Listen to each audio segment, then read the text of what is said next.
Hello, everyone. I am your host, the Enlightened One. And I am Craig the Gray.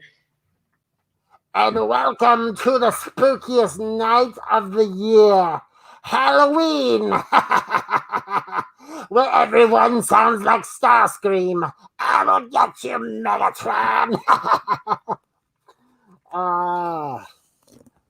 Didn't What? expect to see that. Did A you? mask under the mask? Yeah. That's Do you know who I am?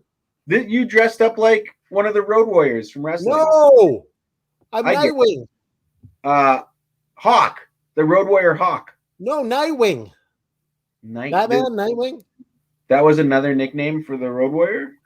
No, Batman. Sidekick Robin turns into Nightwing.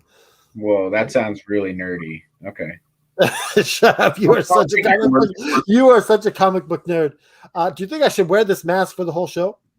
Or should I take it off? That's your choice. I'm gonna keep my librarian costume on all night, so the people know I'm dressed. I'm going to take it off because I feel like I cannot be taken. I still got the shirt on, so there we go. So we're going to start off. This episode is entitled "The Man Who Killed Halloween," as you can see across the banner, ticker-tating around the bottom. But let's get into a little bit of the urban legend and how this man killed Halloween, because I feel like the urban legend led to him killing Halloween. Right. So let's go to personal experience, because I was once a child once. You were a child? I was a child at one time, and I remember trick-or-treating so long ago, and our parents would tell us that we weren't allowed to eat any candy that wasn't in a wrapper, and that any candy that looked suspicious we had to give to them so they could look at it. They were worried. They told us there might be razor blades in our candy. They told us that there might be poison in our candy. And it doesn't matter what you tell a kid on Halloween that might be in their candy.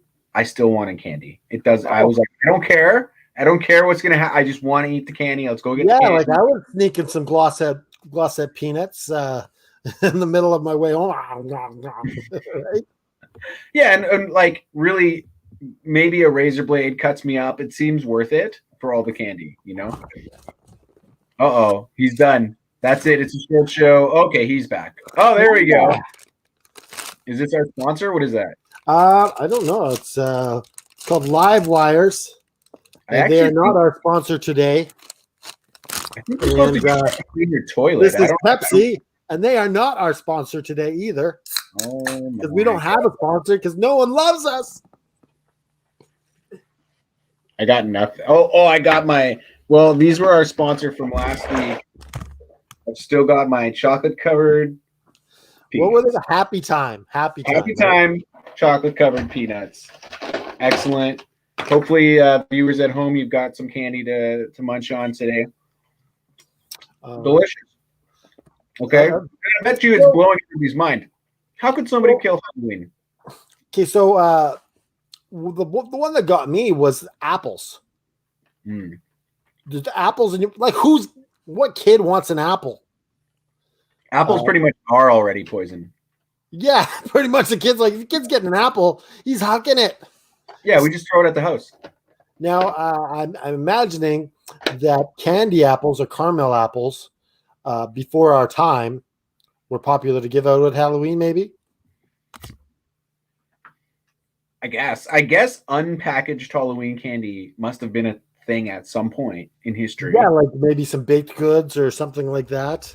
Yeah, you get like a homemade cookie, or and I imagine that before packaged Halloween candy was invented, all Halloween candy was probably unpackaged. Well, it dates back to the Industrial Revolution, where things started being made in factories and being shipped in, and a lot of people, they thought that everything that they were getting was kind of poisoned because they didn't know where it was coming from. It was coming from out of town, from a factory.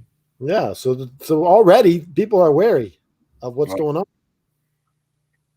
because it all used to be in the bakery or whatever in their hometown. So, do you have any urban legends?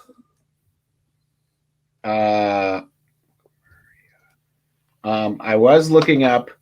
Well, I do have the story of Stingy Jack. Have you ever heard this story? Have you heard of Stingy Jack? I like the name. So this is actually it'll all tie in. So Stingy Jack, it's an Irish legend where Stingy Jack was drinking in a bar, and he actually tricks the devil into buying his drink. I don't know how. He like tricks him with a riddle or something, and then he tricks the devil to buy his drink, and then he traps the devil into a coin, and the devil's trapped in a coin. But then, and then the next year, and this happens on Halloween too, and then the next year, the devil gets revenge on Stingy Jack, and he forces him to haunt the town forever as a ghost that's carrying a turnip with a light inside of it, and with the face carved in the turnip. Yeah, and that's where people got the tradition to carve jack-o'-lanterns, and that's why they're called jack-o'-lanterns. You know, it feels like some old man, grandpa. You know, remember the legend of Stingy Jack? We used to carve turnips because we didn't have pumpkins because pumpkin was too big. And you kids should feel lucky. We didn't even have pumpkins back then. But it does make sense. So he was using the turnip as a lantern because you could imagine carrying around a turnip. But it doesn't make sense that jack-o'-lanterns are pumpkins. You would never carry around a pumpkin as a lantern. It's way too big. That was interesting. Yeah, I don't know how it morphed into pumpkins, but that's the original. So getting back into some real life things that happened. Well, you asked me about urban myths, so I don't know. Well, I'm trying to get back to the story of the lantern and the turnip is just so in 1959, a California dentist named William Shine, he gave out laxative pills. He was charged with unlawful dispensing of drugs. I guess he thought it would be funny to give the kids laxative. So he got charged with that. So in 1964, a New York woman. Okay, wait a minute. Let's wrestle with this. A laxative isn't a drug, is it? Well, it makes you. I guess it is. It affects your body, right? Yeah, but you wouldn't do it to party. Like, oh, I'm going to go to the rave and we'll all do laxatives together. You know. Well, not all drugs are for partying. That would be a pretty shitty rave. It's like, hey man, you got some laxatives? Oh, I got the good stuff.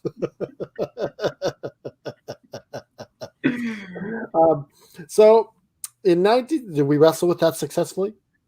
Yeah, I was just kind of wrestling with it. I mean, I don't think it's a justified charge. I don't think that was the correct charge there. I just don't think that it should. Well, he should have got a bit of a public mischief charge as well. No, he should have got charged with disturbing the pants. Good one. So in 1964, a New York woman, she decided that some kids were too old to be trick-or-treating. Oh, yeah. And to those ones, she gave out steel wool, dog biscuits, and I guess ant buttons that were marked poison. It was a joke, though. Yeah, I'm guessing she thought it would be funny to be giving these kids. It's clearly marked poison. No one was harmed, but she got charged with endangering children. All right. And I guess in the just before the man who killed Halloween, there was a lot of articles going on, like in the New York Times. They were really concerned about this, and they were saying, "Watch it! Like there could be something in the candy, and all that kind of stuff." And there's really and to this point, no stranger, actually, to this point, even now, no stranger has ever given out poison on Halloween. It was a single occurrence. Well, even this man who killed Halloween, it's not a stranger; it's his own. Well, we'll get into that. Yeah, we're not going to give away the ending. That's true, but yeah, so Do you have anything else to add before we get into our main story? I mean, I was more thinking of like older myths, not really urban myths, like Sleepy Hollow, um, which is really just so the guy who wrote Sleep. I mean, it's really just a story. It's not really a myth. It's just a story. Sleepy Hollow was actually a short story that a guy wrote. Oh, it ended up being huge though. Movies and all Yeah. sorts of stuff, cartoons and. So Irving, I'm trying to remember his first name. It's not on here. Irving, the guy who wrote it, he was really inspired by like running away from yellow fever because he like when he was a teenager in Tarrytown, New York, he had to run away because New York City had a breakout of yellow fever. So he ran away, and that's kind of like the story's like. Wait, so he was into Asian girls?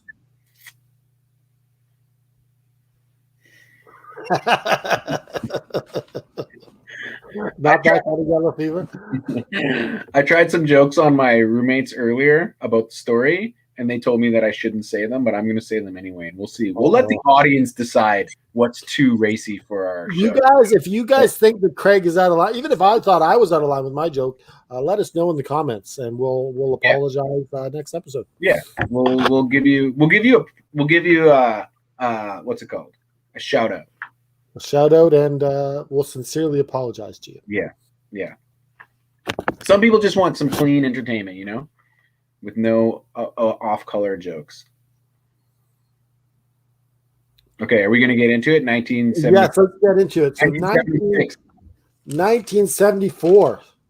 Okay, wait. I got one more. Okay. So there is a tradition. I don't know if you know about this, but there is a tradition of vandalism on Halloween. Yeah. I was actually, some people might know this. I work for the library here in town. And tonight, the library is locking all of their book drops. And this is best practice because during Halloween, kids have vandalized the book drops before. They've dropped things in the book drops that are not books. Like what? Yeah. All kinds of things. Yeah. Dead rats. Yeah, it's gross. And then, employees have to clean that up. It's not a good scene. So this actually dates back all the way to 1933 during the Depression. There was a Halloween already. Exactly. There was a Halloween where it got so bad. Grown men were sawing off street lights. They were sawing them right off. They were destroying property. They were breaking into buildings. Nabbit. They even referred to it as Black Halloween because the stock market crash was referred to as Black Tuesday because it happened on a Tuesday. So it was called Black Halloween 1933. It got so bad that police had to increase their presence the next year. And that's kind of like one of the traditions of, young people doing vandalism during Halloween. I guess it's kind of like a purge. It's like a time when people feel like they should let out their and toilet papering people's houses and all sorts of stuff like that. Yeah. I wonder if people are getting TP'd on Halloween during COVID. Are they going out and taking it and rewrapping it and put it? Hey, it's freely giving us free toilet paper. Look at this. It's a good point. So yeah, let's get into apparently Halloween's already been killed. There's a man who killed Halloween. We're like living in the ghost of Halloween. Did you know that? Yeah. Let's get into what happened here. Let's get down here. So in 1974 in Houston, they had mainly been an oil town, and all of a sudden aerospace started taking off in Houston. And Aerosmith. Aerospace. This was their first album. Yes. Aerosmith. You got me. I thought you. Anyways, so aerospace started taking off, and Houston started getting really big, and Houston, we have a problem, all that kind of stuff, and so in come the O'Briens. They're from Deer Park. I didn't catch the name of the daughter. I know the son is Timothy, and the dad is Ronald OBrien. They are the main characters in this story. So I don't know the daughter, and I don't know the name of the wife. But Yeah. did you know the name of the wife or the Might daughter? not have been published too, maybe to hide their identities. I don't know, because the wife later remarried. I know that. I'll Yeah. do some digging. You keep going. Okay. So he worked at an optical place. He was an optician, and so they decide. You know, when we were kids, you want to go to the good neighborhoods to get candy. Mm-hmm. You don't go around your area. You go to the good neighborhoods where they're giving out the big chocolate bars. They're giving out cans of pop, and so that's what this family did. And they took along 3 friends with them, and so they're going on around, and they're filling up their bags, and they get to this one house, and the lights are out, and I don't know why they even went to the house with the lights out. It seems strange right there. When we were kids, if the light was out, we just went right by. We didn't. But Ronald took his kids, Timothy and his daughter, and the 3 friends, and they said trick or treat, and they rang the bell, and they were just ignored. And so he told the kids to go to the next house, and he was going to stay back and see if he could get some candy. And so he met them at the end of the driveway at the next house, and he produced 5 pixie sticks. Does everyone know what a pixie stick is? It is that long straw filled with a sugary goodness. When we had these as kids, oh my goodness! Actually, you know what? I never liked them. I wasn't a fan of these things. No, Were they stapled closed when you had them? Probably not. I think they were stapled closed, and then but then you had to also cut it open afterwards. Okay. So they did finished their trick or treating, and they got home, and he told his kids, daughter and son, you can have 1 candy each. And little Timothy, he went for a sucker. Lollipop. A lollipop. Yes, in Canada, we call them suckers. I don't know. I guess they call them different places. Anyways, yeah. So anyways, his dad's like, no, you don't want that. You want this pixie stick. And he even opened it up for him and poured it all in his mouth. And right away, little Timothy was like, this isn't good. And he's like, Dad, like, it tastes horrible. And so he had swallowed most of it. And so his dad gave him some Kool-Aid, more sugar, and get the taste out of his mouth. And right away, after he drinks the Kool-Aid, he's not feeling well. He runs to the bathroom and starts vomiting in the toilet. And then he's convulsing on the kitchen floor, and they phone 911. They don't get there in time, or they get there, but he dies on the way to the hospital, and it's just really sad what happens to little Timothy, and I'll let you make the tag, and you can tell the next part.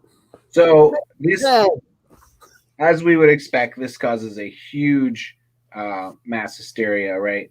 Because the kid dies, it gets reported in the town. Everybody's freaking out and wondering, oh my God, is all our candy poisoned, right? They don't know where the poisoned candy came from. The police asked the O'Briens, and they said, oh, it was that house. Like you said in the story, it was that house. That guy must have given the kids poison candy.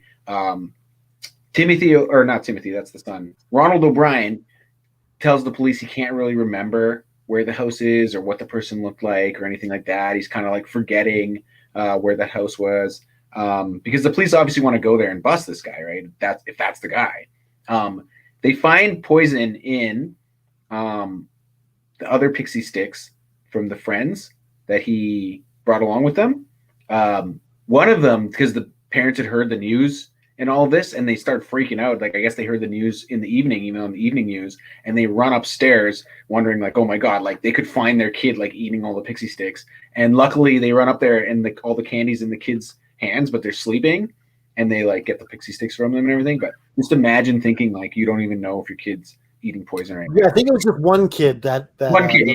Well, yeah, because they actually only found poison pixie sticks and those three friends who were with the O'Briens, and then Timothy's sister, whose name was Elizabeth.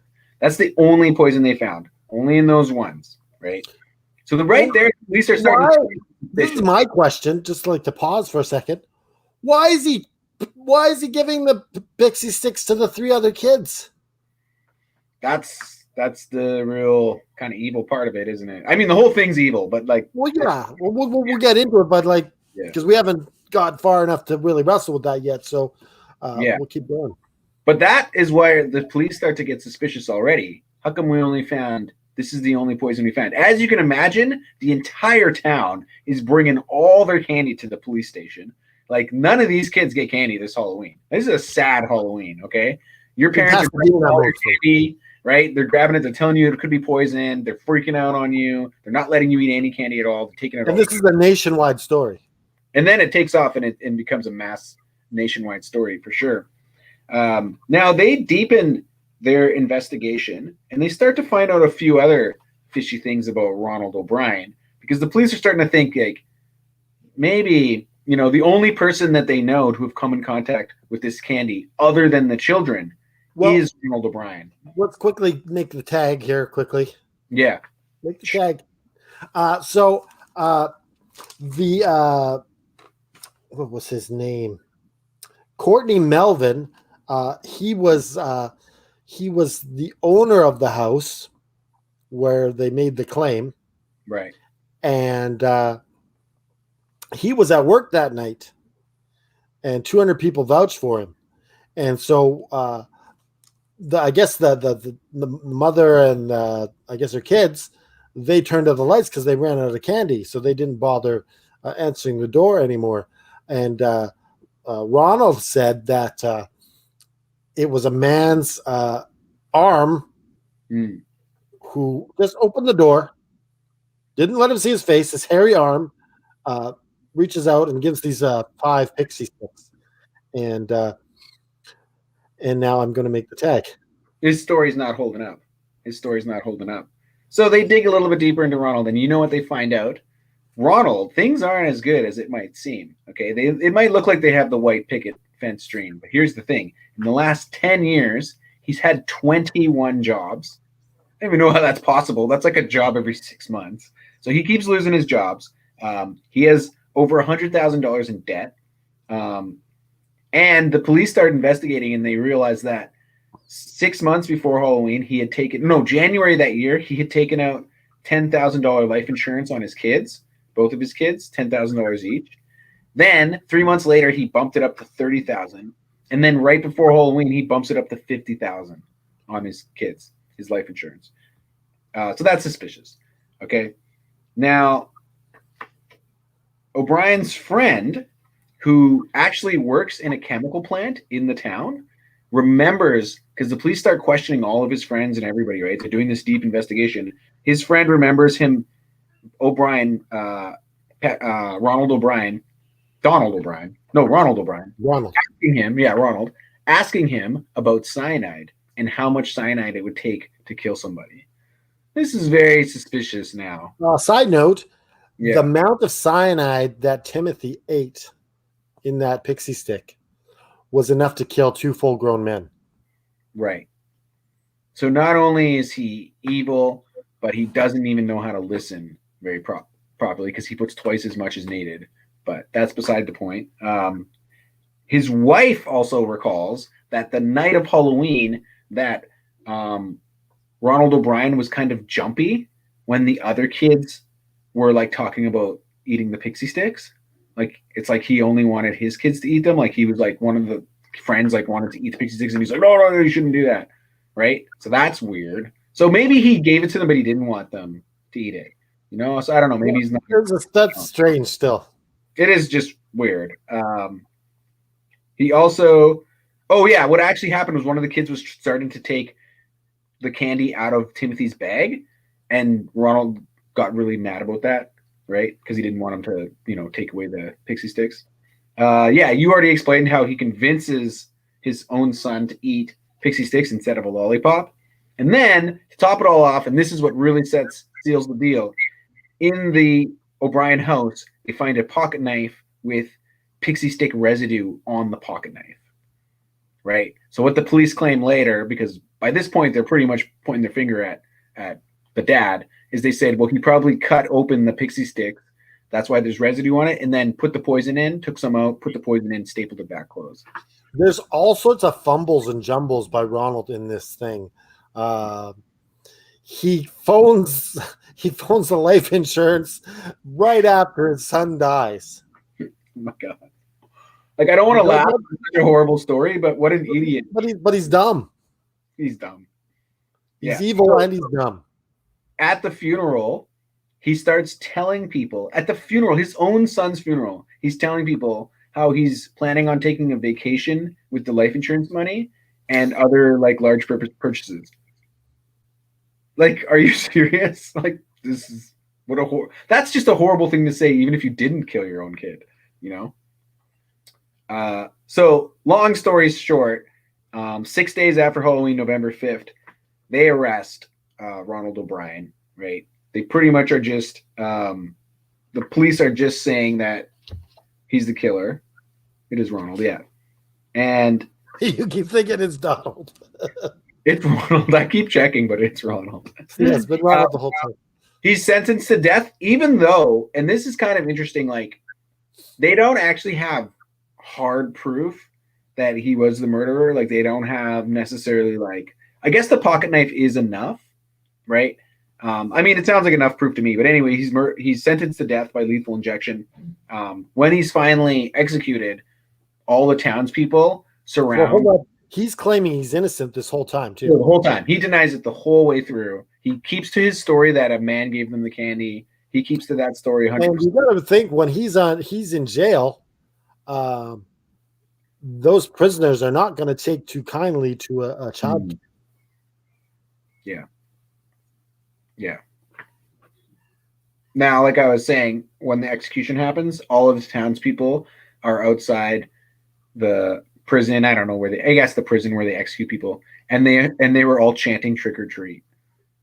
That's kind of weird. There's also some people there that were against the death penalty, but I think for the most part, it was the people that wanted to see Ronald kind of finished off. Now, I didn't hear of this story until a couple of years ago. Have you ever heard of this story?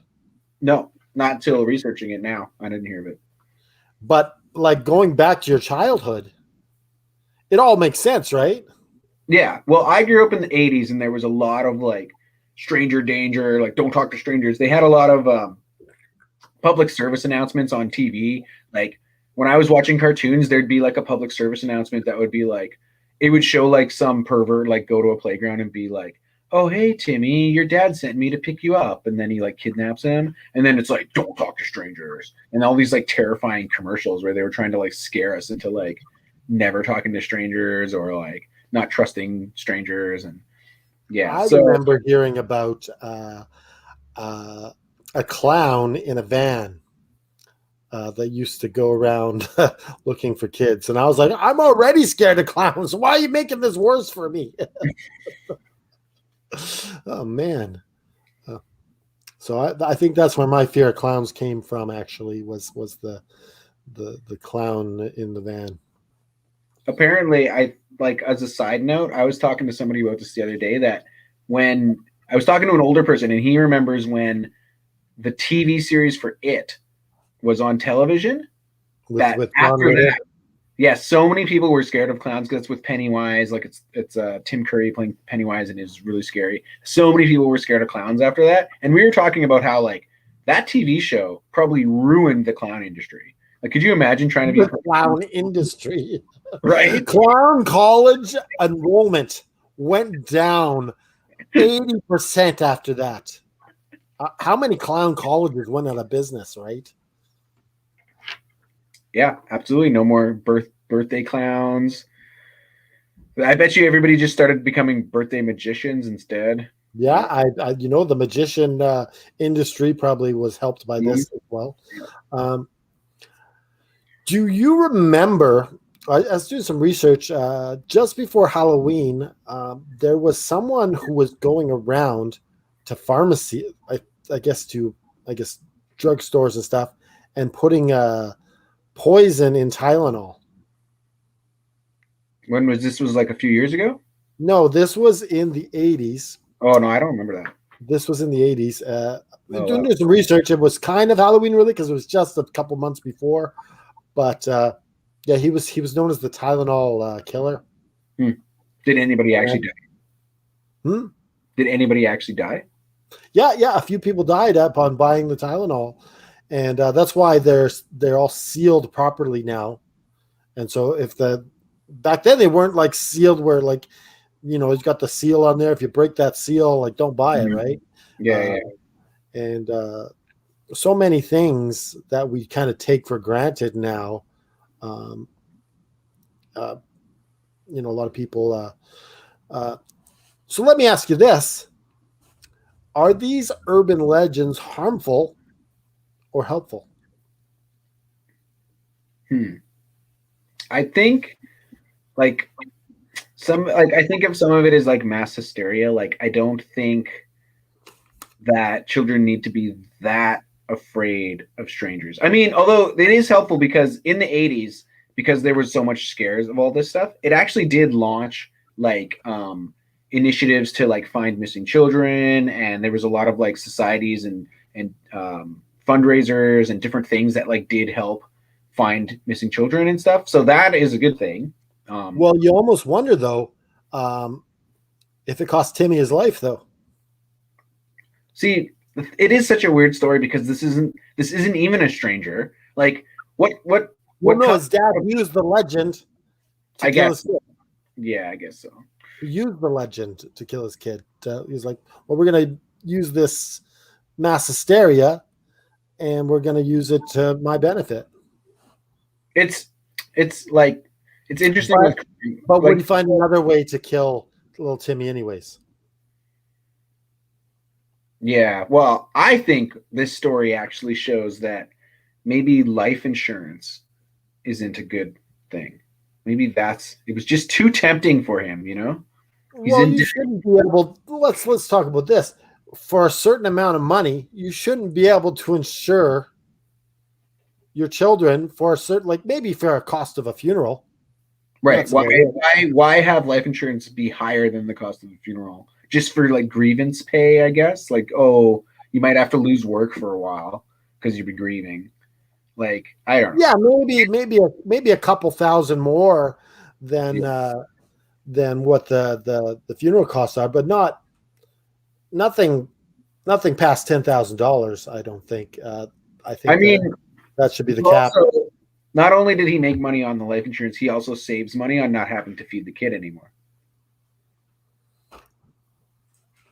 I found it odd that he was going to go on. You're just chuckling to yourself. He's not laughing, but I'll laugh. So people can vote. So he was $100,000. It was it. I mean, was your joke earlier worse than my joke just now? Who's to say? Who's to say? Really? Let's see. It's our Halloween episode, and what's scary is how bad our humor is. I think so. Yeah. But I was going to say, he's got $100,000 in debt. He thinks he's getting around $50,000 for this kid. Well, and he's not paying off half the debt. He's going on vacation. But if you do the math, I think he was hoping that his daughter would also eat pixie sticks. Because that would have been 50 plus 50. because he had life insurance on both. I think that was the plan. Yeah, this guy's even more evil than you think. But I think he kind of backed out on the girl. Maybe he like got a heart, like a conscience. Well, he's just like, well, I can't kill both my kids. That'll look too suspicious, even though he's an idiot. And like, the fact that you took this life insurance out just this year already makes you look suspicious. And also, why didn't he have 3 regular pixie sticks he gave to the neighbors? Because he's too dumb. He put poison in all 5. Yeah, but why did he do that? He had to give all 5. He had to give them all out. Well, he didn't need to fill all 5, though. He could have just kept. I don't know what the rationale. Maybe thought that the legend would be bigger if 5 kids died, and they would actually be looking everywhere for someone else. I don't know. Maybe it seems more legit if 5 kids die. I'm surprised he's not so stupid. He didn't just kill himself with the poison. He probably. He's gonna lick his finger. Whoops. Yeah. Like he immediately puts the poison in. And he's like, these pixie sticks look pretty good, and then just like takes it. That seems like a Homer thing to do on a Halloween episode. Yeah, that's the thing, though. People do take these things and they blow them up, right? The media always blows this up. This is the classic thing the media always wants to blow up, right, and talk about forever. So I don't know if I discussed this on the show that I was a youth pastor at one point, and I thought it would be. We had some newcomers to the youth group, and I thought it would be funny to give one of the kids a caramel onion. It was covered in caramel. We put some Smarties on it, and it looked freaking good. They took a big old bite of it. It was funny. That's pretty funny, actually. See, that's a good prank to do, right? A nice, safe prank. Now, if you want to do that prank to one of your friends, now would be a good time.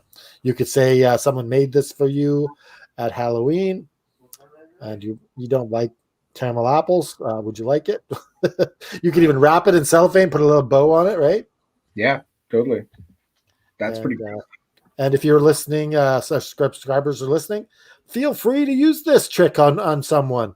You just get a regular onion, peel back the top layer, and caramel is fairly cheap. You can buy it at the dollar store and melt it, and you buy a cheap pack of Smarties or whatever, the M&Ms. I realize Smarties are different in the United States.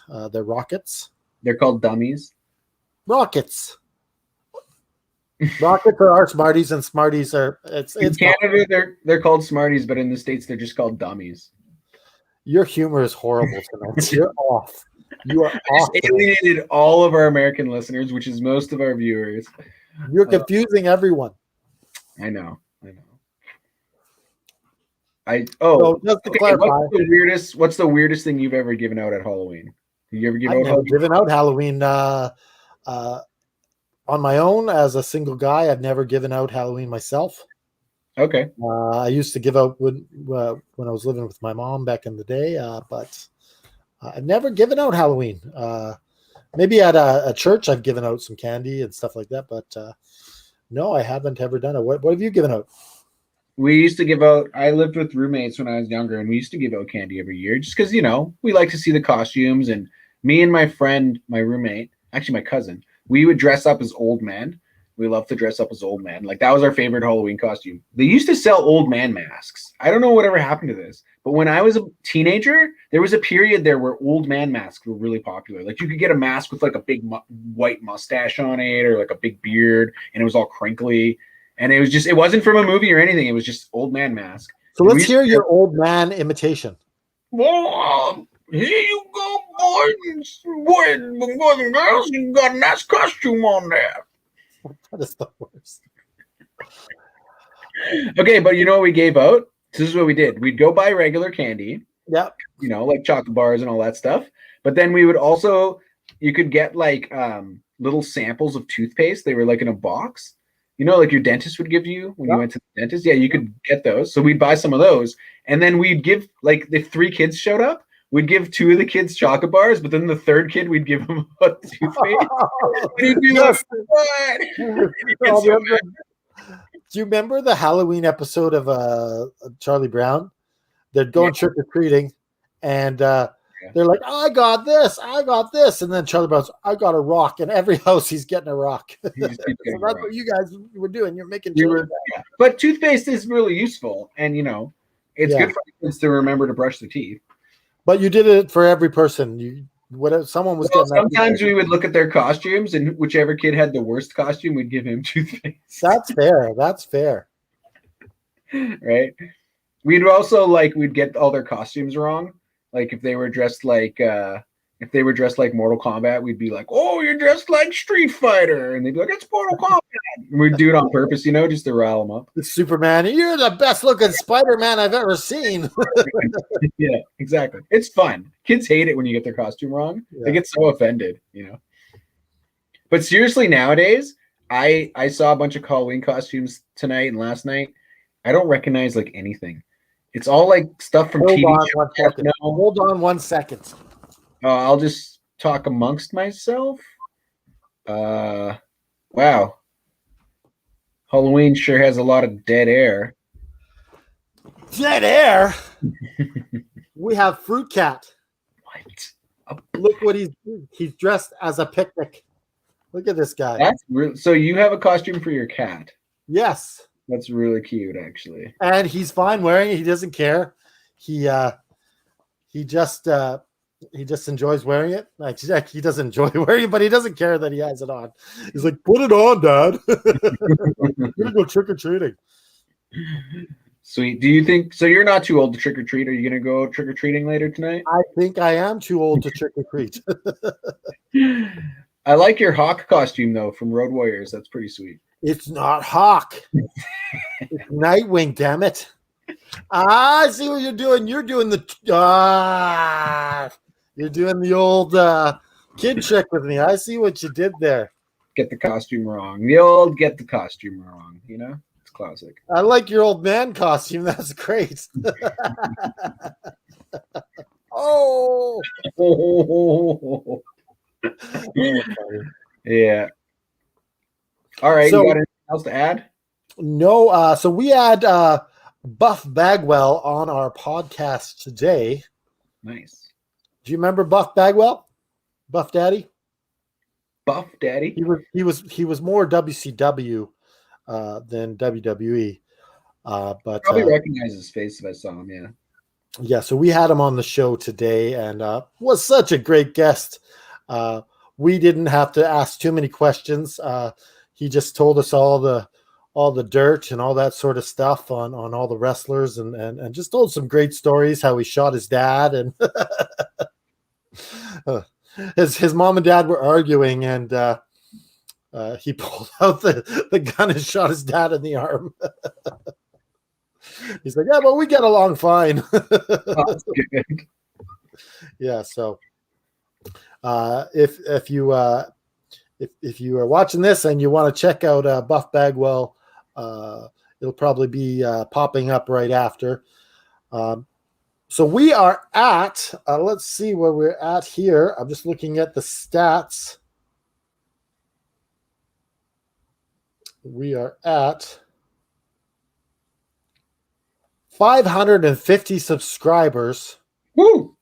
So thank you so much to everyone who has subscribed in the last month or so. I remember when we had 30. Yeah, it's growing pretty fast. Yeah, so thank you so much for subscribing to our channel with Just Another Evan podcast and Wrestling with the Paranormal. Thank you so much for watching. Thank you so much for liking and commenting and I guess that's about it. What if people don't have a t-shirt but they need a t-shirt? That's true. Guess what we're gonna have? Guess what we have now? We have a purple paranormal shirt. It looks great. It looks amazing. I'm ordering that tomorrow. Nice. And I'll probably get it in before Christmas, hopefully. Yeah, you can go to www.prowrestlingtees.com/F and wrestling and put a t-shirt on your back. Behind me. Yes. Logo. And you can go to fnwrestling.com, and on our homepage, you can see all our social media on Twitter and YouTube here. Obviously, if you're watching this, you already watched. So, just thank you so much. And I think that's about it. Don't forget, everybody, keep on wrestling with the paranormal.